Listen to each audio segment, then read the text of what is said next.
Hello everyone, welcome to Scorcher Toys at AnyMoon.com's review of ThreeZero's 1/12 scale Votom's Scopedog toys. If you're not familiar with Votom's, you should be. It's frickin' awesome. But full disclosure, I haven't seen it in a while, so if I mispronounce anything, I apologize. We're getting disclosures out of the way. I normally don't review toys in this stratospheric price level. Each of these toys retailed for about $450 each. So we're in like sideshow collectibles territory. So keep in mind my point of reference as we go through this review. And buckle up, it's going to be a long one. After a couple delays, this toy was released in July 2017. It comes in a brown shipper box. Inside that box, there's a plastic bag housing the toys box. The toys box is different only between the exclusive and the retail version in a sticker indicating that you have the exclusive version. The toy box is also pretty awesome, looks kind of weathered and perfectly fitting for a Scopedog. Once you open up the box, you'll find a layer of black foam with an instruction manual in it. If you open that instruction manual, you'll find a little metal rod taped to it. I'll get to that in a little bit here. Once you remove that layer of foam, you get to the good stuff, which includes 2 foot armors and antennae, which are not installed on the toy just for durability concerns. There's also 2 ammunition canisters. There's the rifle with an optional leather strap and an ammunition tin. There's the short barrel conversion piece for the rifle, 2 extra magazines which you can install in the arms for the punch effect. There's the pilot figure with 5 sets of additional hands. There's a pair of fists, a pair of holding control hands, and a gun holding hand. You also get the gun for the pilot. And once you remove that layer of foam, you'll find the toy itself. This toy comes in 2 different flavors. There's the ThreeZero website exclusive, sort of heavy weathering version, and then there's the retail version. The retail version is weathered. Make no mistake, you will definitely see wear and tear on it. It's an excellent paint job. Looks like it's been through a battle or 2, but it doesn't look like it has survived the same drama that the ThreeZero website exclusive has. That toy has the added effect, sort of a brushed down effect of water weathering to it. Looks like maybe it's at the end of a long war, or perhaps it's one of the junkyard dogs that Jericho puts together in the first arc of the series. Obviously kind of up to you which one of these you prefer. This toy has all of the gimmicks you would expect of a high-end Scopedog toy. There is the visor that rotates, the scope that rotates. The scope tracks left and right. The head turns left and right. You can also lift up and reveal the pilot inside. And I'll show you this opening door and the footwell that opens in just a moment here. Turning the toy around, there's a couple of removable panels in the back. I believe this top one is where Jericho puts the disc in when he runs sort of AI programs, or not AI programs, but programs to do the fighting for him. Then there's this panel back here, which reveals a little bit of mechanical detail here. Let's snug in the bottom there, like so. Just a little bit of detail. Nothing too exciting there. And then moving our attention to the hip armors, there's these magazines. Each one is individually replaceable, or you could pop the whole case off and put on one of the ammunition tins that was included separately. The toy also has a punch mechanism that seemingly all high-end Scopedogs need to have. This version has a button you press. Here's a magazine right here. If I press this button underneath, the magazine pops out. Once the magazine is removed, I can pull the arm forward at the shoulder and at the forearm and even at the wrist to make it look like a much more extended punch. Let's discuss articulation. I've already shown you what the head can do. The arms, the shoulders, are extendable. And the arm can come all the way out like so. You can kind of see the mechanism that it operates on. There's a ball joint there. Now, one of the early complaints we're starting to see is people saying that this ball joint gets a little bit loose, so something to keep an eye on. The armor on the shoulder pivots on top of that secondary portion of the joint, which lets you get some pretty crazy looking stuff. and is how you accomplish sort of that extension. You can see how far the arm looks away from the body now, whereas how tight that one still looks. So that's all very impressive. It gives you the ability to come in and out pretty nicely. Then there's the swivel right underneath that, which goes all the way around. You have an elbow joint from there, which does have a little bit of a double joint mechanism to it, so it can go more than 90 degrees like so. Moving our way down, we have the hands. We also have that armor flap on top of the hand. The hand is a ball joint. It has some good rock to it, up and down, left and right. And then the individual fingers, all articulated. They might look a little bit long, but very effective in how they hold the gun. So that's pretty cool. On the other hand, there's actually a slot that will receive the gun, and we'll talk about the gun in a moment here. Obviously moving our way down, let's get that shoulder kind of back where we want it. Moving our way down, there's the waist, which also spins all the way around if you want, like so. The hip armor is articulated, the front armor is articulated, the rear armor articulated, and we'll take a look more at that when we go into the down dog position. The hips have an extension gimmick, which again we will look at a little bit more in a moment, but they also ratchet, which is very nice. Kind of wish the arms did that so we wouldn't have that problem with people complaining about them getting loose, but that might be too much of an ask. If you've noticed on my exclusive version, there's some tape around here that's packing tape to make sure things don't get scratched, and I just haven't taken it off yet. Moving our way down, there's the knees on these things are always tricky because of the down dog position.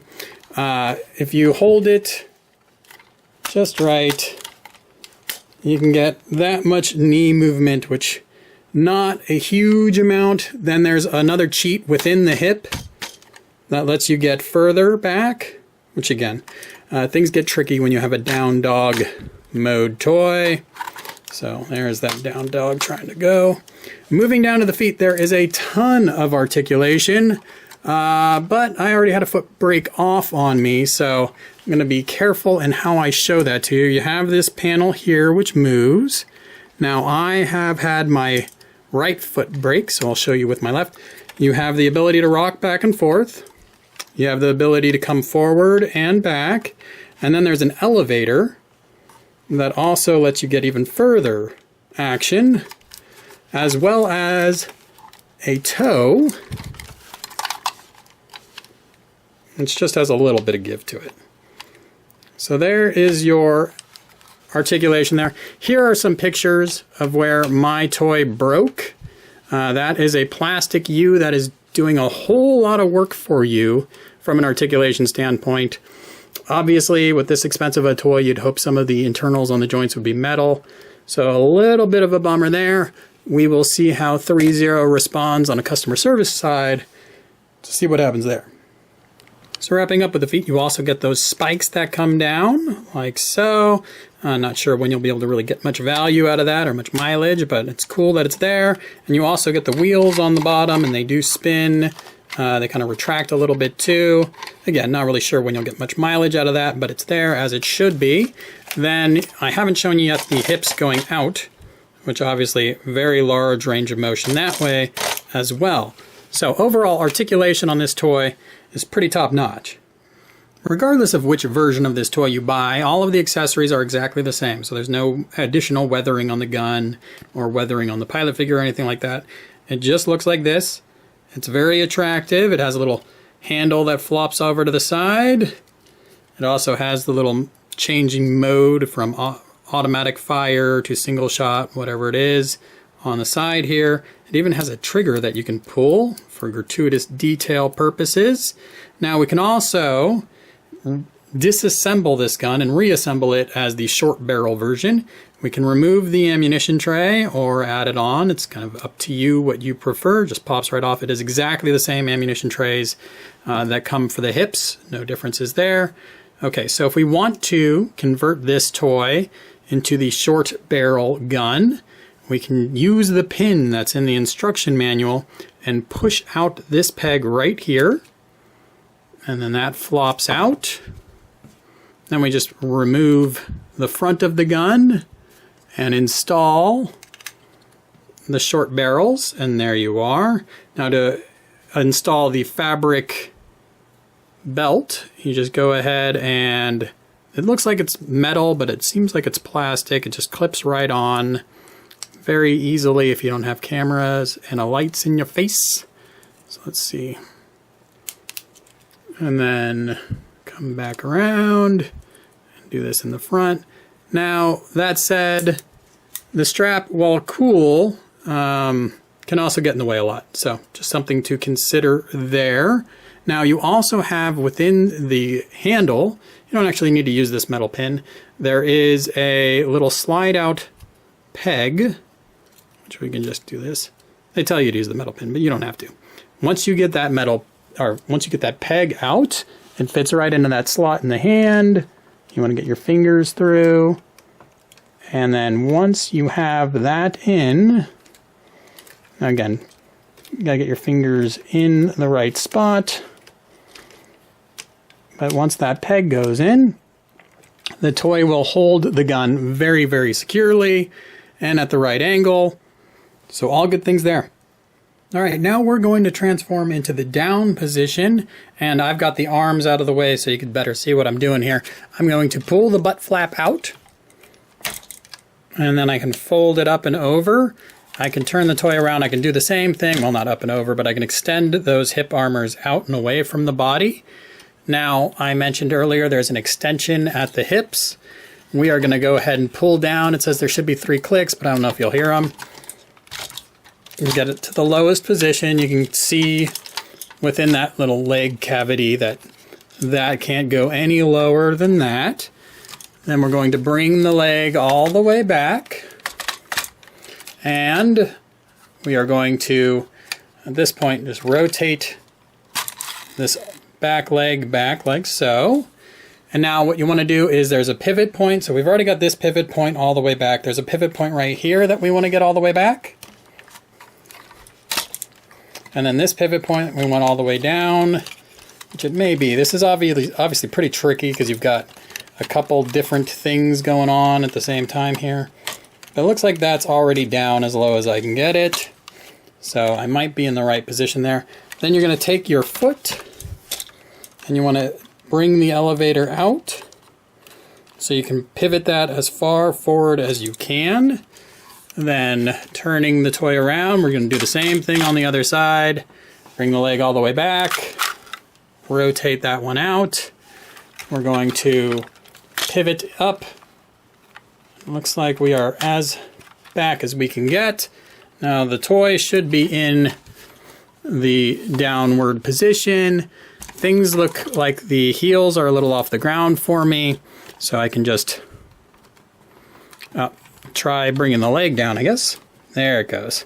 So I have a little further extension I can get on my heels. And we'll just try. There we go. So bring these back as far as you can. Make sure you got the feet flat. When you do, everything should be on the ground in the back. We could bring these armors all down. Bring the arms down. And there you go. You are in down form. There are 2 aspects to dog mode that I found pretty impressive. First, the arms can be straight down without the toy sitting on top of the arms. Second, it is very, very compact. As you can see here, very tight together. If this were a Yamato 112 toy, it would extend much further out towards the back, even though it's a smaller toy. And the Yamatos didn't really sit well with the arms straight down. They ended up sitting on their knuckles if you did that. So this toy does the down position incredibly well. I mentioned before you could pop up this visor to see the pilot inside. We can also pull on the head here to extend the hinge for the entire cockpit area and then swing the door open. Now there's a headrest inside. This headrest is down when you first get it. This is as vertical as it gets. The pilot, Chiroko, would be in a somewhat fetal position inside. There's the control center with the individually articulated controls. I do have one that pops off, and I'm actually pretty happy about that because it helps for installation purposes of the pilot. You can also bring the controls down like so. There's also the footwell, which helps you to articulate the pilot's feet. So we'll put a pilot in just a moment, but I wanted to give you a good opportunity to see what the detail is like without a pilot figure in there. So there you can see the detail work. Even up in the head area, some detail. Coming down and over here. And then we can open up this door here, and that's where you have your footwell there. The toy comes with a pilot figure. Here he is. He looks pretty good. He's got fabric on him, and there's a rubber outer case. That's the leather, I assume, that Churko wears. He's got a gun. Looks pretty good. Held very well. He has hands that can hold the little ammunition trays or the controls of the vehicle. If you want to pop a hand off, you just pull, revealing the ball joint within, and put the new hand right on top of that ball. There you go. You hear it clicking into place. There's his face. Goes left and right. His little air canister is on a peg, and that is slotted into that leather or the rubber straps there. He's got ball jointed feet, which, as you can imagine, they are properly scaled, so getting him to stand can be very tricky. He's got a knee. He's got a hip that rotates. He's got a knee that rotates. Not a ton of articulation there, but pretty good. The thing that limits me the most is the hips. So if you wanted to get that knee up really high, you can't get much further than that, unfortunately. So that might stymie your jumping into the cockpit poses a little bit. Now the arms, obviously you've got these rubber shoulders on them that are going to limit you a little bit going up. But otherwise, pretty good range of motion there. Elbow, twist, and again, ball jointed hands, ball jointed head. That rubber hose doesn't stop it from turning around too much. So there it goes. One of my complaints about the dog is that it doesn't stay up in this position extremely well. I wish it kind of walked in that position, because as I fiddle with putting the pilot in, that might fall down on me. So let's go ahead and put the pilot in. We want to start by, if you've got the gun, let's take the gun, put it in the holster here. We want to get the gun pointed forward as well as this other side here. So when he's sitting down, that's how those are going to be. We want to pull our controls all the way forward, and then we want to put him in. Now, let's get him kind of in a sitting position. Get the knees where they go, get the feet kind of pointed down. I'm going to try to squeeze him in here. Get those feet down. And it's a very, very tight fit, as you might imagine. So there, he's getting in there now. Let's bring his arms forward. Bring him down and in. Now, again, you can reach your fingers in through the bottom here to make sure his feet aren't binding you up in any way. Push down here. Now you want to keep settling him in. Bring the arms forward. You want him to be tucked in real nice and tight so that you can bring these controls back. And then you can have him grab the controls. Oops. Now again, I do have that one that pops off here. So get that in the right position. And just put the hand on top. There you go. So now I've got him in there. Push down there. There you go. Pilot in the dog. I can close everything back up now. And this door does fit incredibly tightly on there. There it goes. There you go. Pilot in the dog. Here's a quick line art comparison to show you that this really is a very faithful rendition of the Scopedog. There's not a lot of artistic license here, and I think they really knocked it out of the park. Now you can find some things to nitpick in this piece of line art, but remember there are several other pieces of line art out there that's not always exactly represented the same, so I think they did a great job here. Now I've mentioned the Yamato 112 scale toy in this review a couple times. Here I have it and the Takara Tomy DMZ01 Scopedog. You can see the Yamato 112 is a little bit smaller than ThreeZero. It's about 32 centimeters tall. The DMZ about 24. The ThreeZero is 33.5, which actually makes it a little bit closer to 111 scale. But if we look down at the pilots here, the ThreeZero pilot, if used about the same 111 scale, would be about 5'10", which seems generally about right. The Yamato pilot, even with the extended abdomen, is only 5 feet tall if you use the same scale reference. So obviously that is an undersized pilot figure.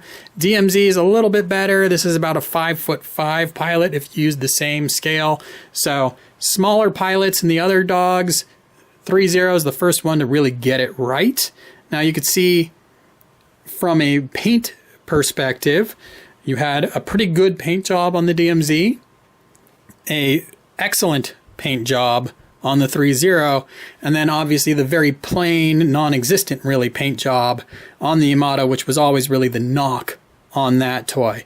So if you're wondering who is the reigning champion out of all of these, well, if we don't really worry too much about durability and build, that is definitely going to be the ThreeZero. So is this the best Scopedog toy ever made? Yeah, probably. But it's still far from perfect, which is a bummer. I hope ThreeZero continues making this toy and that we get some nice fun variants and a version 2 that has some improvements, particularly that ball joint in the shoulder. I can tell mine's getting a little bit loose. There's a lot of weight in this giant gun, obviously. Even the elbow seems to have a little bit of a problem in certain positions, holding that gun just where you want it. And this is a basically brand new toy, so that obviously bodes very poorly for the future. Obviously I had that foot break off, so hopefully ThreeZero takes a look at these things and can come back with their next version having made some corrections, some adjustments there, so they're not an issue on future versions. In the meantime, while beautiful, that's obviously a big hindrance to me telling everyone they need to run out and go buy one. If you're looking for a display piece that you're not going to be doing too much dynamic stuff with, then obviously this makes a lot of sense for you. I do wish there was a little bit more weight in the feet so you could have better sliding positions. I've come up with something decent here, but with more weight in the feet, you could potentially do something even more dynamic. The other quibble I have from a build issue is that the magazines that fit in the arms, the click to eject feature doesn't work as consistently as I would like it to. There's been a few times where it just seems to hang up for some reason. The other thing, the metal peg in the gun and the metal rod you need to dislodge it, I would say an integrated way of doing that, an integrated lock on that stock would make a whole lot more sense. So hopefully that's something they would consider as well. At the end of the day, if you got a lot of money looking for a display piece, this is amazing in that regard. If you're looking for the best toy possible, this is a huge investment for a toy. You might be better off looking at the DMZ line if you like the paint. If you're kind of a modeler, do it yourself. The Yamato toy is still a good toy. So think about doing that. Check out my full article on anymoon.com, and as always, thanks for watching.